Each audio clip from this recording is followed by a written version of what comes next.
যত লেখকই থাকুক, যে লেখকদের জীবনী অর্থাৎ জন্ম কত সাল, মৃত্যু কত সাল, বা হচ্ছে আপনার কোনো পুরস্কার পেয়ে থাকলে ওই 3-4টা যে সাল আছে না, অনেকে আবার এত এত সাল মনে থাকবে না।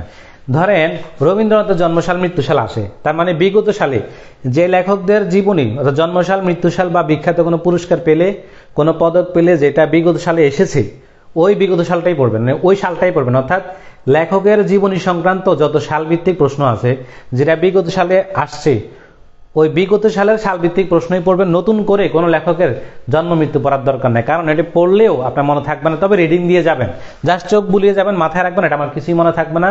তবে যেমন নজরুলের জীবনীর মনে করেন জন্ম মৃত্যু, রবীন্দ্রনাথের জন্ম মৃত্যু, তারপর শামসুর রহমানের জন্ম মৃত্যু, হ্যাঁ, এরপর আছে আপনার কি মাইকেল মধুসূদন জন্ম মৃত্যু, এরপর হচ্ছে কাজী নজরুল, প্রমোদ চৌধুরী, এরপর রোকেয়া সাখাওয়াত হোসেনের, তারপর হচ্ছে আপনার যেমন হচ্ছে জীবনানন্দ দাশ, হ্যাঁ, তারপর হচ্ছে আপনার হুমায়ুন আহমেদের, এরকম বিখ্যাত কিছু লেখক আছে না যাদের জন্ম কত সাল, মৃত্যু কত সাল, ব্যথা করতেছে কিডনি, প্রচুর ব্যথা করতেছে।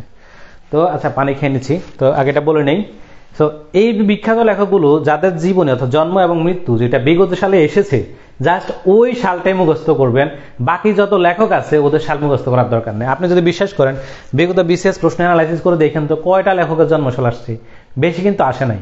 সুতরাং আগে বিসিএস কিংবা অন্যান্য চাকরি পরীক্ষায় যে লেখকদের জীবনীর অর্থাৎ তাদের জন্মসাল, মৃত্যুসাল বিগত সালে আসছিল, শুধু ওই বিগত সালটাই, ওই লেখকের জন্মসাল যেটা বিগত আসছে ওইটাই পড়বেন।